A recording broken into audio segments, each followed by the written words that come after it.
दोस्तों बहुत कुछ हो चुका है इंटरनेशनल क्रिकेट के अंदर। इंडिया और ऑस्ट्रेलिया का जो तीसरा टेस्ट मैच था, जो कि हम समझ रहे थे कि इंडिया जीत जाएगा, लेकिन वो तो कोई 2-2.5 दिनों के अंदर ही खत्म हो गया। उसके अलावा पीएसएल के अंदर ही बहुत कुछ हो रहा है। और पीएसएल की अगर खबरों की बात की जाए तो जो आखिरी मैच हुआ है वो हुआ है मुल्तान का और लाहौर का, जो कि बहुत ही वन साइडेड हो गया है।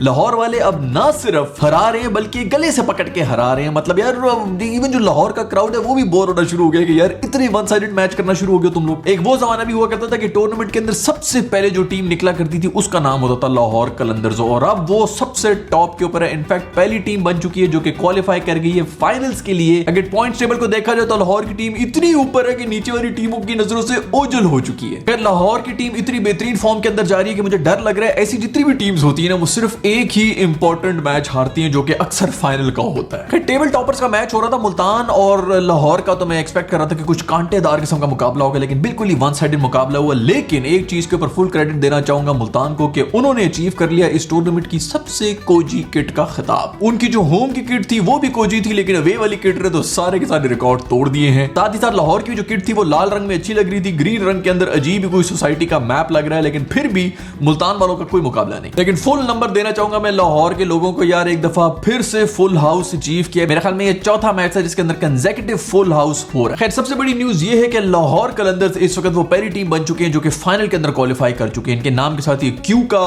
निशान लग चुका है। और दूसरी बड़ी न्यूज ये भी है कि जो सबसे पहली टीम निकली है वो है कराची की। खैर अभी भी ऑफिशियली आउट तो नहीं हुई। अगर पेशावर ज़ल्मी की टीम जो है वो अपने सारे मैचेस हार जाए और बाकी टीम को डिंगी हो जाए तो फिर इनका कोई चांस वगैरह जरूर बन जाएगा। लेकिन उस सबको भी अचीव करने के लिए कराची की टीम को अपने बाकी जितने भी बच्चे कुछ जो मैचेस रहेंगे वो जीतना पड़ेंगे। और ज्यादा परेशानी की बात वही है कि वो जीत भी पाएंगे कि नहीं। बट जो भी हो, कराची के जितने सपोर्टर्स उनको मैं बताना चाहूंगा कि अपनी टीम के ऊपर ट्रस्ट तो मस्ट है ना यार। और इसी नोट के ऊपर मैं शाउट आउट देना चाहूंगा शुभ नूडल्स को, जो कि इस एपिसोड के स्पॉन्सर्स हैं। वो कहते हैं कि मगर थोड़ा ट्रस्ट तो मस्ट है, इसलिए जितने भी कराची के सपोर्टर्स हैं थोड़ा बहुत ट्रस्ट तो कर लो ना। देखो यार पाकिस्तान का जो मैच हुआ था, आपको याद होगा वर्ल्ड कप के अंदर हमारी क्या कंडीशन जा रही थी, उसके अंदर भी हमने ट्रस्ट किया था अपनी टीम के ऊपर।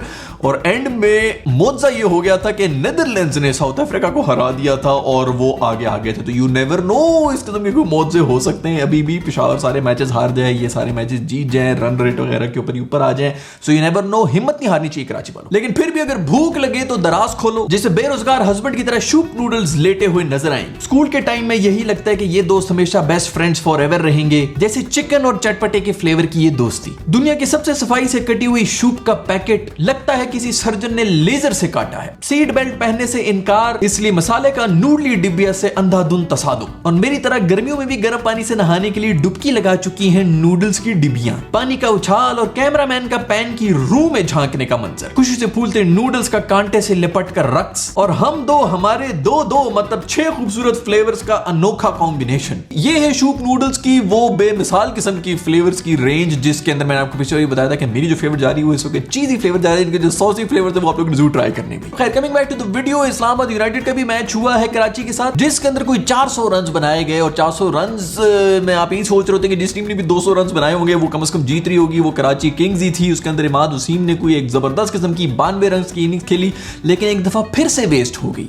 मासूम हर मैच के अंदर परफॉर्म कर रहा है लेकिन फिर भी पीछे रह रहा है। और अगर देखा जाए तो इनकी जो रिप्लेसमेंट है पाकिस्तानी टीम के अंदर, जो कि नवाज है, वो बहुत ही बुरे स्पेल से गुजर रहे हैं। नवाज अभी तक कोहली को वो लास्ट ओवर ही करा रहे हैं जिसके अंदर उनकी आंखें बाहर निकल आई थी और जुबान भी सूख चुकी थी, बुरी हालत हुई भी थी। वो बेचारा उससे बाहर निकल ही नहीं सका। और Imad on the other hand और ज्यादा कॉन्फिडेंट हो गया। और इस पूरी की पूरी जो सीरीज चल रही है पीएसएल की, उसके अंदर जितनी बेहतरीन फॉर्म इसने दिखाई है, इसका कम से कम स्क्वाड में होना तो अब लाजमी हो गया है। आई नो कि पर्सनल किस्म के मसले इनको चल रहे हैं, जिसके अंदर इनके बॉबी और बाकी जो टीम मेंबर जितने भी हैं वो, शायद मैं पहले भी कह चुका हूं कि अगर ड्रेसिंग रूम का माहौल खराब हो रहा है तो अलग बात है, लेकिन ये पूरी तरह से डिजर्व करता है कि वो टीम के अंदर हो। खैर की जो इनिंग्स थी उसके अंदर वो 92 रन के ऊपर ही थे, 90s में थे। लास्ट ओवर हो गया तो दूसरे एंड के ऊपर गोरे खड़े हुए थे, जिन्होंने सोचा भी नहीं कि मैं कोई सिंगल विंगल लेके जो है इनको स्ट्राइक देने की कोशिश करूं। वो अपने चौके मारने में बिजी था और शॉटें भी ऐसी मारी कि उसके ऊपर भी डबल रन ले रहा था। माद भाई जो है, अगर यहाँ पे कोई पाकिस्तानी होता तो प्रोफेशनलिज्म जाता भाड़ में। उन्होंने बहुत ही अपना फर्ज समझ के, क्योंकि हमें तो ये सिखाया जाता है कि यारी दोस्ती कुर्बानी, इसी का नाम तो है। अनप्रोफेशनल होने को ही हम लोग यारी दोस्ती निभाना कहते हैं, तो हमें तो ये बचपन से सिखाया जाता है। इसलिए अगर कोई पाकिस्तानी होता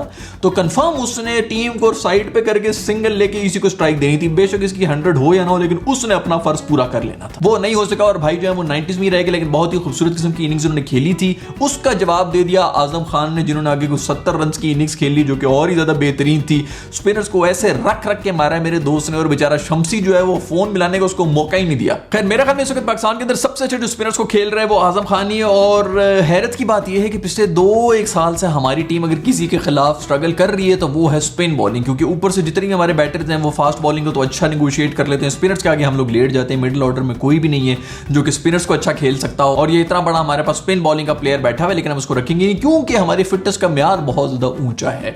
पाकिस्तान में जितने भी इस वक्त जो एथलीट्स हैं वो जेनेटिकली ही फिट हैं, उनमें से कोई भी ऐसा नहीं है कि वो बहुत मोटा और उसने आपको पतला कर करके जिम के अंदर जाके बहुत ही हार्ड ट्रेनिंग के बाद पतला किया। आपने देखा होगा कि बहुत से ऐसे लोग हैं जो कि जो मर्जी खा रहे हैं उनको नहीं लग रहा होता, और बहुत ऐसे लोग हैं बेचारे पानी भी पीते हैं तो मोटे हो जाते हैं। तो पाकिस्तान के अंदर वही लोग कामयाब है जो मर्जी खा रहे हैं उनको लगता नहीं। लोग समझते हैं कि बहुत ही फिट है तो जरूरी कोई मेहनत कर रहा होगा, लेकिन कोई एक्स्ट्रा एफर्ट नहीं होती। खैर इस मैच के साथ साथ जो है वो कराची की इसकी उम्मीदें तो और कम हो चुकी हैं, लेकिन सबसे ज्यादा खुश होंगे वो हमारे सरफू भाई होंगे, क्योंकि ऐसी ही परफॉर्मेंसेस की वजह से वो जो ना पीछे छुप जाते हैं। हालांकि उनकी परफॉर्मेंस मेरे ख्याल में पिछले कोई 4 टूर्नामेंट्स में इसी तरह जा रही है। उनकी टीम सबसे नीचे जा रही है, लेकिन वहां पर सिर्फ यारी दोस्ती और रिश्तेदारियां ही निभाई जा रही है। दूसरा कराची की टीम के अंदर भी कोई प्लेटिनम और पता नहीं इस किस्म की कैटेगरी के अंदर 2 प्लेयर्स थे जिनकी टीम के अंदर जगह नहीं बन रही। तो आई डोंट नो कि किस किस्म की उन्होंने सिलेक्शन की थी, लेकिन चलो बहुत एक्सपर्ट्स बैठे हुए हैं कराची की टीम के अंदर, सब टीवी के ऊपर आके 4-4 घंटे एक्सपर्ट ओपिनियन देते रहते हैं। जब परफॉर्म करने की बारी आई तो उनमें से कोई भी नहीं चला। हसन अली की भी बॉलिंग कोई इतनी खास तो नहीं हो रही। मैं पहले मैच के अंदर उन्होंने आउट शॉट कर लिए थे, लेकिन इस मैच के अंदर आके उन्होंने बहुत ही बेहतरीन किस्म का कैच पकड़ लिया था, जिसकी वजह से उनको मोमेंट ऑफ द डे भी मिला।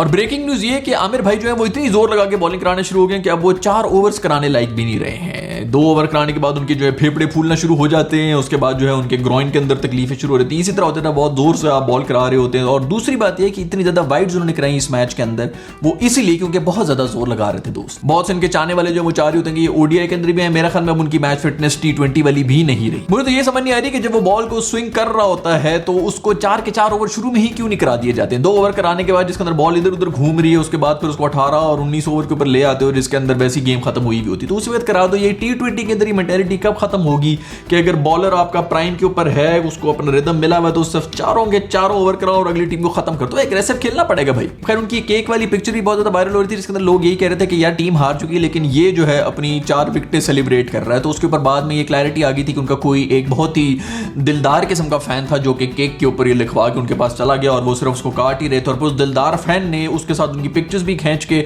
वायरल भी कर दिया। तो ऐसे दिलदार फैंस के सामने हाथ जोड़े में भाईजान किसी और की जो है बेइज्जती कराने के लिए इस किस्म की हरकतें ना करें।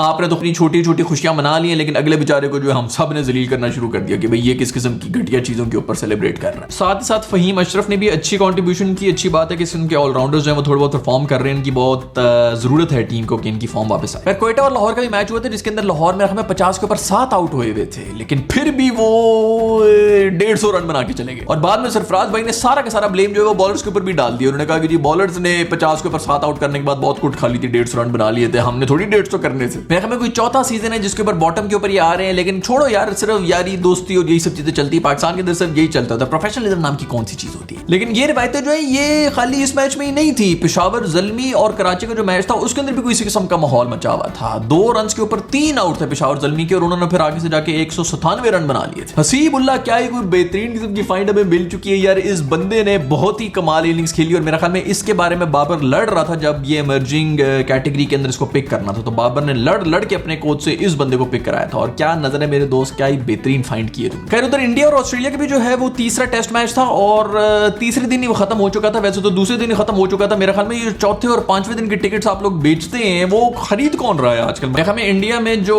10 पिछले टेस्ट मैचेस हुए हैं उनमें से 6 तो 3 दिन के अंदर ही खत्म हुए हैं, बाकी भी जो है वो चौथे दिन तक ही गए हैं। 5वें दिन तक तो शायद एक गया या एक भी नहीं गया। फिर की वाली विकेटें बनाई नहीं थी, और उसके अंदर ऑस्ट्रेलिया वाले जो है उन्होंने भी कोई मेरे ख्याल में पहली इनिंग्स के अंदर 9 तो स्पिनर्स ने विकेटें ले ली थी। मुझे तो ये भी समझ नहीं आती यार कि ये जितने भी जो इनके ऑस्ट्रेलिया वाले लोग हैं, इनको चाहिए कि पाकिस्तान, बांग्लादेश, अफगानिस्तान, इंडिया, यहाँ पर इतने ज्यादा स्पिनर्स हैं जिन बेचारों की जगह ही नहीं बन रही होती इंटरनेशनल सीन के अंदर, तो उनको पकड़ के ले जाओ यार, अपनी स्कॉलरशिप के अंदर टीम के अंदर ही रखो। जब इस टाइप की कोई सीरीज होती है पाकिस्तान, इंडिया, बांग्लादेश वगैरह, तो उनको लेके आ जाए करो, सिर्फ इसी सीरीज के लिए रख लो। एक भी स्पिनर अगर आपको यहाँ से मिल जाता है तो एक स्पिनर तो आप लोगों के पास वैसे ही डाल दिया करो उनको ऐसी घूमती हुई विकेट्स के ऊपर, तो वो भी हमें भी इस तरह आउट करना शुरू हो जाएंगे। खैर मैंने सुना है कि इस मैच मैच के अंदर बहुत अच्छी कप्तानी की है स्मिथ ने, बहुत ही कोई जबरदस्त किस्म के मोमेंट्स के ऊपर इन्होंने बॉलिंग चेंज कराई और बिल्कुल भी इंडिया को कोई चांस नहीं दिया। तो यार इसको बना दो भाई कप्तान, एक तो तुम लोग भी जो ना थोड़ा ज्यादा ही सख्त हो रहे थे। वो सैंड पेपर वाला इंसिडेंट हो गया, उसको सजा भी दे दी, बैन भी कर दिया, वापस आ ही गए टीम के अंदर, तो कप्तान भी बना दो यार। सफर कर रहे हैं सब स्टैंडर्ड किस्म की क्रिकेट खेल के, लेकिन उसको कप्तान नहीं बनाना, कुछ ज्यादा ही असूलों के पक्के हो चुके हैं। दूसरी खबर ये भी है कि अश्विन जो है वो वर्ल्ड नंबर 1 हो चुका है। अभी 2-1 घंटे पहले तो यार वो बेचारा एंडरसन बना था वर्ल्ड नंबर 1 टेस्ट बॉलर। उस मासूम की भी किस्मत देखो कि इस उम्र में आगे उसको इस किस्म के धचके दे रहे हो तुम लोग। अभी बेचारा बनाया वर्ल्ड नंबर 1 और फिर 3 घंटे के बाद बता रहे हो कि नहीं अब तुम वर्ल्ड नंबर 2 हो चुके हो, वर्ल्ड नंबर 1 कोई और है। यार इस उम्र में इस किस्म की जो है ना दिल कमजोर होता है इंसान का। खैर ये थी इंटरनेशनल मीडिया की तरफ से न्यूज और मुझे उम्मीद है कि आज के एपिसोड आपको पसंद आई होगी। अगर ऐसा है तो लाइक बटन को छू लें, अगर सब्सक्राइब नहीं किया हुआ तो नीचे सब्सक्राइब के बटन को दबा के सीबी आर्मी का हिस्सा बन जाए। I will see you in the next video, bye.